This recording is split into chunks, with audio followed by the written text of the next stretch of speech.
Finally, we got the FRS back. Artsum got the cage done. Looks great. I'll show you some cool shots of that. Everything turned out good. But today I want to get a few things done. I want to get this in.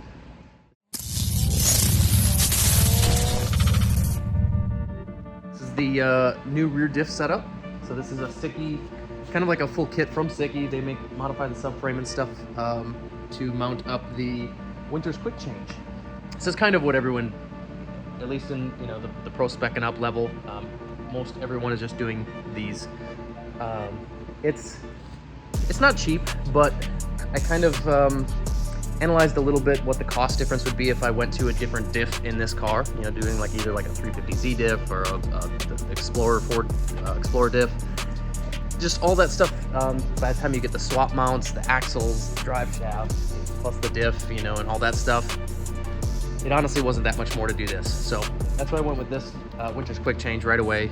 It's kind of what I wanted in the end anyways. So instead of going through all the work twice, just bit the bullet and yeah, bought this guy. So we're gonna get this in the car today. I want to get my drive shaft measurement figured out so I can get the drive shaft ordered. Full torque drive shafts is where I usually buy a lot of my custom-made drive shafts, and I think this one is going to be really easy for them. It's got just a splined output out of the trans, and then it goes to a 1350 U-joint right on the diff. So it should be very easy to make that drive shaft. There's no slip yoke or anything inside, so it's just very, very basic. So the next thing would be getting some exhaust and stuff made up, and man, I think we'll have a running car very soon. So still got to do a lot of stuff on the inside yet too. We just got it back from getting the cage in, so I need to go through and paint the cage, get the interior stuff back in the seat, all the electronics. I still got a lot of little wiring stuff to do. There's a few things in the engine bay yet that need to be buttoned up, but it's coming together. Yeah, okay. Let's get this diff in.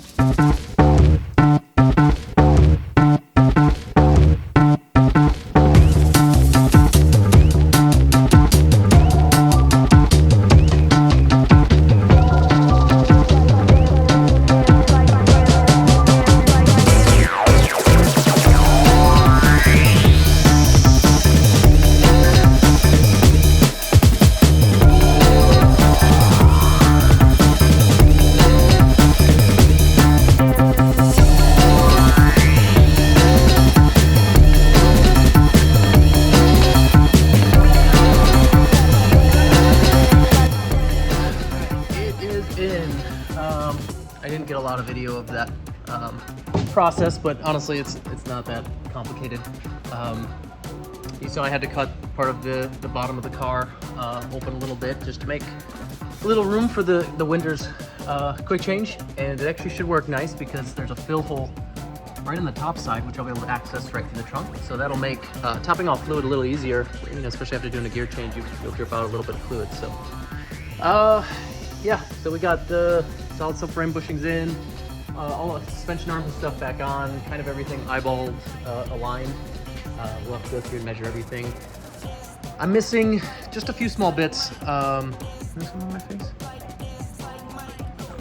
I need to go find some hardware. They didn't send me any hardware for the axles, so I need to go find some bolts for that. And they're not metric, they're a fine thread standard size. So see what I can find, some like grade 8s, local hardware store.